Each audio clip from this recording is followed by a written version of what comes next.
Chapter 4. Deidre had been working in this field for many years, and she yearned for a life of luxury in high society. Although many tycoons and rich playboys had volunteered to be her patron, Deidre knew very well that becoming someone's mistress was like being a bird in a cage. Once she went in, she would never be able to see the light. If she wanted to join the upper society, she had to marry the heir of a truly wealthy family. Deidre had been aiming for this all along, and today, she finally found the chance. Charles had just spent $4.3 billion and bought an entire apartment block. He had to be the heir of a big family to have so much money at his disposal. "Rue, hurry up and get Mr. Duncan his keys," Deidre quickly commanded. Only then did Rue recover from her shock and joy. She nodded and quickly left the reception room. "Miss Chase, do you still think I'm bluffing?" "What do you mean, Mr. Duncan?" "I was just concerned about you, that's all." Deidre's attitude toward Charles suddenly became much more affectionate. She took out a business card from her breast pocket and said with a smile, "Mr. Duncan, this is my personal business card. If you have any questions about property in the future, you can ask me. I'll definitely help you in any way I can." Her fair fingers gently slid across Charles's palm. Charles's bones almost turned to jelly. He thought to himself, she's such a seductress. He accepted Deidre's business card, which was still warm from her body heat. It was filled with Deidre's private social media handles. Deidre teased him, saying, "You're really generous, Mr. Duncan. May I know what sort of business you're working on right now?" Charles smiled. "I'm just a student. So I'm not running any actual business yet. I just happen to have some more than I can spend." "It really is a headache." Deidre gulped. If he could easily transfer more than $4 billion as a student, he had to come from an incomparably huge family. To think there was such a hidden mammoth in Jonestown. It seemed that she had yet to come into contact with the true upper echelons of the city. "Mr. Duncan, the Jonestown Bay mansions aren't fully furnished yet. Why don't I handle that for you? I'll inform you as soon as the units are ready." Deidre volunteered herself. Not about to pass up on this golden opportunity. Once she got a hold of Charles, she would finally be able to truly interact with the upper class. Charles still had to go to school, so he naturally did not have time to deal with the properties. Besides, he could guess at Deidre's true intentions. Naturally, he would not reject such a beauty throwing herself at him. "In that case, I'll have to trouble you, Miss Chase. You can stay in any of the units in Jonestown Bay. Just let me know when the top floor is ready," Charles said calmly. Life was different now that he had money. Before, he never even dared to think about a woman like Deidre. Now, she was taking the initiative to suck up to him. Still, after what happened with Mandy, Charles was very calm in the face of such temptation. After all, with his current wealth, he could find a woman who was prettier and even more proactive than Deidre. "Thank you, Mr. Duncan. I promise to live up to your expectations of me." Deidre smiled sweetly.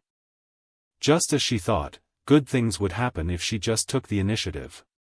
The houses here were worth $40 million, after all, and now she could stay in whichever one she pleased. Just then, Rue returned with a large bunch of keys. "Mr. Duncan, here are your keys." Charles turned to Rue. The girl was the only one in the whole sales office who did not judge him by his looks. It was rare to find such an innocent and serious young lady. He especially appreciated her honesty when comparing her to Mandy. Charles grabbed a key at random and handed it to her. Rue looked at Charles in confusion. "Mr. Duncan. What are you doing?" Charles explained, "This house is your reward." Rue was completely taken aback, waving her hands in a fluster. "Mr. Duncan, I was just doing my duty. How could I possibly live in your house?" She never even dreamed of living in a mansion worth $40 million. Next to her, Deidre thought that Charles had taken a fancy to Rue. Then again, she knew very well that it was impossible for her to monopolize Charles. In that case, she might as well show her generosity. She grabbed Rue's arm and said, "Rue, this just goes to show that Mr. Duncan thinks highly of you. You should be grateful to him for letting you stay. Don't turn him down and embarrass him like that." "But." "No buts. Just thank him." Rue found it difficult to refute her manager, so she bowed deeply to Charles and said gratefully, "Thank you, Mr. Duncan. Please don't worry. I'll do my best to fulfill any task you ask of me." Taking the key from Charles's hand, she still could not believe this was real. She had been living in a cheap rental house just yesterday. Today, she could move into a $40 million mansion today, and it was all because of Charles. Beep. Reward, 10 sincerity points. A voice suddenly sounded in Charles's mind. He gained 10 sincerity points just like that. It was obvious that he had gotten them from Rue. At least she was sincerely grateful to him. In that case, it seemed like a good idea to spend money on gifts sometimes. Perhaps he would earn some sincerity points that way. After leaving the reception room, Deidre personally escorted Charles to the door. Just then, Heather shouted, "Manager, I just completed another deal. You have to prepare a celebratory feast for me tonight, okay?" Deidre smiled. "I'm afraid Rue will be the star of the celebratory feast Rue today. She scored 102 orders in a day." "What?" Heather was shocked. "How is that possible?" "Nothing's impossible. By the way, this is Mr. Duncan, the VIP who bought 102 properties. Treat him well from now on. You hear?" Deidre introduced them. Charles greeted Heather with a grin. Heather almost passed out. The guy she had looked down on had bought an entire building. Her commission was 0.1%, which meant she had lost a potential jackpot of $4 million. The opportunity had slipped through her fingers and benefited that in turn, Rue, for nothing. She was filled with regret, but it was too late. Deidre personally escorted Charles out of the sales office. Seeing that Charles wanted to take a cab, she asked curiously, "Mr. Duncan, don't you have a driver's license?" Charles cleared his throat. He had gotten a driver's license when he was in school, but unfortunately, he did not have the money to buy a car. "I do have a driver's license, but I can't be bothered to drive." Deidre probed further. "But how will you deal with emergencies without a car of your own?"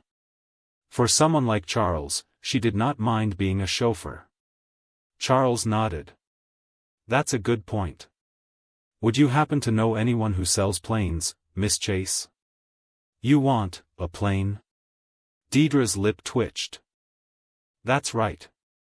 In the event of an emergency, getting stuck in traffic would be even more inconvenient. I might as well buy a plane. There happens to be a landing pad on the top floor anyway." Deidre swallowed, suddenly reminded of her own narrow vision. As if someone like him would need a car. "So, Miss Chase, do you know anyone who sells planes?" "Well, I don't know about that, but I can ask around for you." Deidre had no choice but to make him a promise for now. She had helped many tycoons buy cars. But this was the first time someone asked her to buy a plane. "Thank you, Miss Chase." Charles left the sales office and took the subway, planning to go back to the university for the night. Turning on the system panel, he distributed the 43 attribute points he had obtained evenly to his strength, vitality, and willpower. Host, Charles Duncan. Strength, 100. Intelligence, 101. Vitality, 100. Willpower, 91. The human average is 100. Sincerity, 10.